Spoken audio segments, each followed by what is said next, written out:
Hello everyone. Today we are going to present the paper Quantum Entropy Scoring for Fast Robust Mean Estimation and Improved Outlier Detection. This is for the final project or presentation of this course on theory of machine learning. This is a joint presentation by Dhruv and Ganesh. So without further delay, let's get started. The main objective, let's first look at the main objective and the contributions of this paper. As the title suggests, the goal is to estimate the mean of distribution D with very small error using n samples, out of which an epsilon fraction have been corrupted. Now, this work establishes the task by developing a nearly linear time algorithm. This is one of the main contribution they did. And further, it proposes an outlier detection method by assigning a quantum entropy based outlier score. We will know what exactly this means. We'll know in the future slides. So what it does is it proposes an outlier detection method by assigning a quantum entropy based outlier score for every point. The further details of each of these notions will be discussed later, as I mentioned, and this is just an overview. Now, first, let's see where this work exactly stands in with respect to the prior works. Under the assumption that the given distribution has bounded covariance, several previous works have solved the problem of estimating the mean. Many people have done this, but they solve the problem of estimating the mean with O of root epsilon error. But one of the worst thing, like you can't say worst, but one of the main shortcomings of the prior works was that it took exponential time to do this. However, the recent literature also has polynomial time algorithms achieving the same error bound O of root epsilon. However, this work, the paper that we are presenting, this improves upon them and it achieves in nearly linear runtime. Now, coming to understanding the details of this problem, why it is difficult. Now, given an n identical IIDs, independently identical distributed samples from the distribution D, an epsilon corrupted samples replaces the epsilon n points with arbitrary vectors. Thus, it is difficult because we don't know which samples are corrupted. And we define outliers, which are corrupted points, and inliers, which are genuine points. The key reason for the difficulty are that outliers are not easily identifiable in isolation in terms of norm and all. And outliers tend to have a global effect on the data rather than being locally detectable. They are not locally detectable. They tend to have global effect on the data. The key ideas from the prior works are like given epsilon corrupted data, like given a corrupted data, any subset S that shifts the empirical mean by root epsilon in some direction V introduces an eigenvalue which is greater than, let's say, lambda, which is greater than 1 in the empirical covariance. Thus, the natural idea is what? The natural idea will be to filter by evaluating projections along the top eigenvector. However, if outliers are spread across, let us suppose they are spread across all the d directions. So the filtering only along the top eigenvector needs up to O of d iterations. So it will need around O of d iterations. And this leads to O of nd square time. That's why it is not scalable. And the key idea in this work is that the key improvement is utilizing information beyond the top eigenvector. We just want to go beyond the top eigenvector.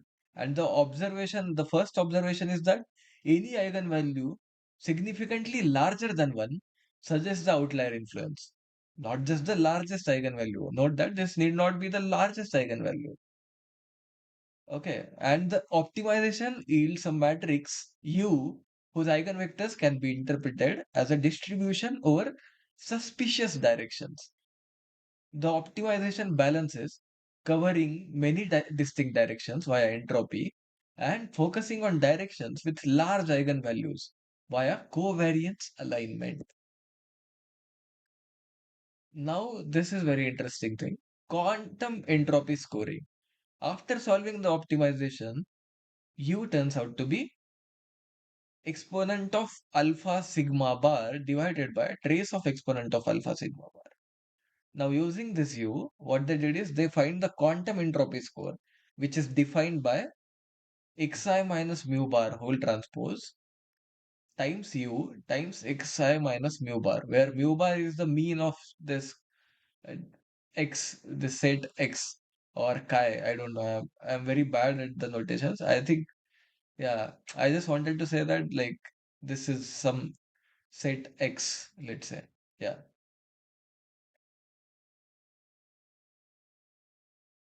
And this score penalizes any point that causes a large eigenvalue in any direction. And it generalizes the naive spectral scoring. So the naive spectral scoring is generalized when alpha tends to infinite, it recovers the naive top eigenvector method. Computing the QUE score efficiently is done via Chebyshev polynomial approximations and JL, as in Johnson-Lindenstrauss projection techniques. Now we will see the main results of mean estimation. However, from this part onwards, Dhruv will take over the presentation. Now coming to the main results for the mean estimation in this work, let us look at theorem 2.1 of the paper, where D is any distribution and with mu and covariance sigma, which is bounded by identity, and let S be any epsilon corrupted set of samples from this D of size n.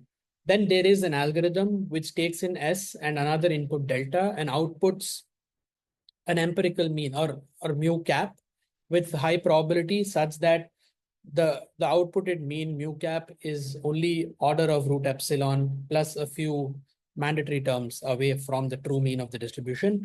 Moreover, this algorithm runs in linearly linear time. There is again another theorem 2.2, which gives a similar bound where we assume the distribution to be sub-Gaussian in nature. In that case, the outputted mean from the algorithm is bounded by epsilon times root log 1 by epsilon. And this algorithm is also nearly linear. For the rest of this presentation, we will look at the proof and the algorithm and analysis overview of theorem 2.1. Theorem 2.2 follows a similar structure. So with the lack of time, I've chosen to go with the overview of theorem 2.1. So now the algorithm and analysis overview. So in this work, the algorithm essentially maintains, so the algorithm to compute the mean essentially maintains a weight vector, which assigns a weight to each and every point. And the goal of the algorithm is to ensure that this weight vector is good. So by good, what the authors mean is a weight vector which gives less weight to outliers and more weight to inliers. Thus, every iteration of this algorithm in some sense attempts to reduce the weight on the outliers and increase the weight on the inliers. And the outputted mean, that's the mu cap from the previous slide, is nothing but the weighted average of the points xi, where when I say weighted average, it's the weight vector which is acting on it.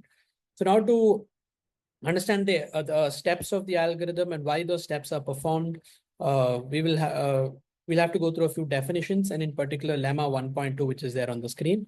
So before this, we define a matrix M of W, which is 1 by mod W summation Wi xi minus mu I times xi minus mu W transpose. This is, as you can see, it's somewhat similar to the covariance matrix form. They define this.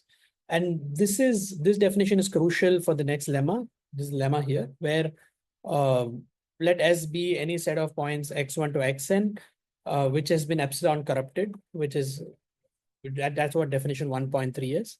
And suppose that W is a weight vector such that M of W is bounded by some constant and W is like a good weight. When I say good weight, it has more weight on the point on the inliers than on the outliers. That's what it means.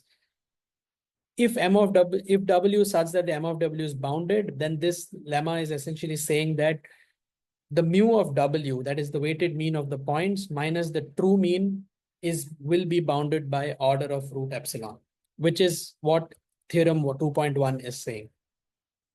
So using lemma 1.2, it can be seen that the whole point of this algorithm, or the required bound, can be achieved by finding a weight vector which makes m of w lesser than some constant value.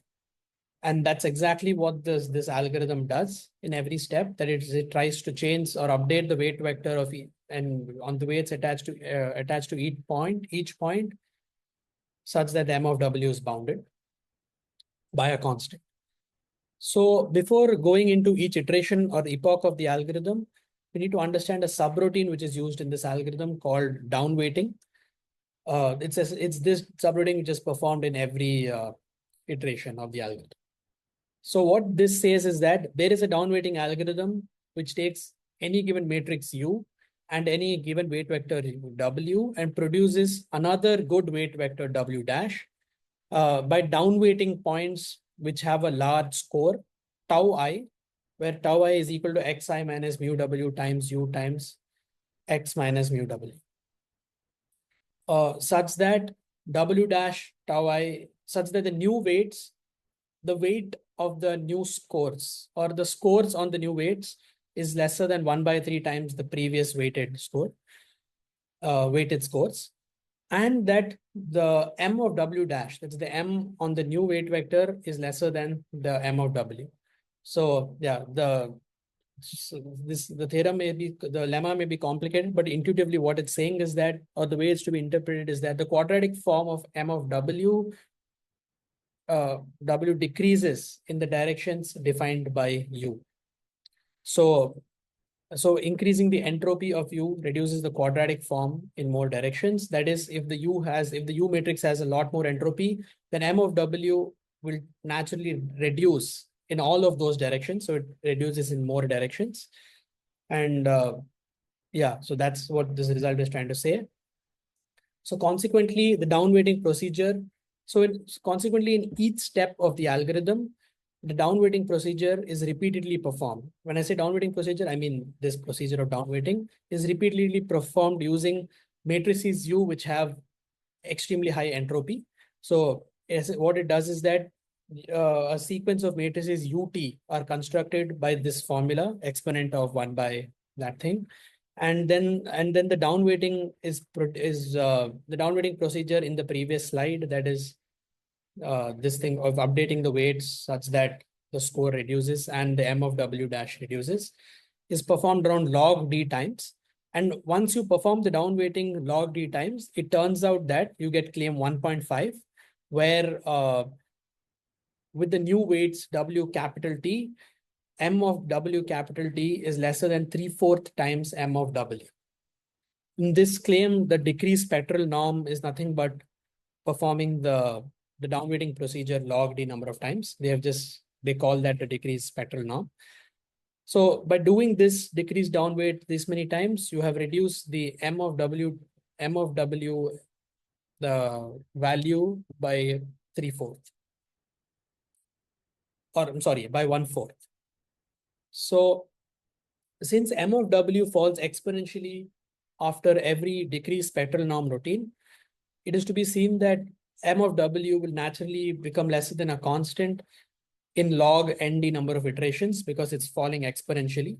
And recall from the previous lemma which we had seen, that's the first lemma which you've seen for this theorem, that you can get the desired bound of the estimated mean mu of w minus mu of g will be bounded by order root epsilon if the m of w goes lesser than some constant. And this entire procedure of doing the decreased spectral norm routine log number of times, it turns out that m of w does fall lesser than a constant. And that's why the new weight, the final weight which you do get for each of the points, will estimate the mean with the desired error bound, and this gives the result. And this is like the overview of the algorithm as a whole. Yeah, thank you.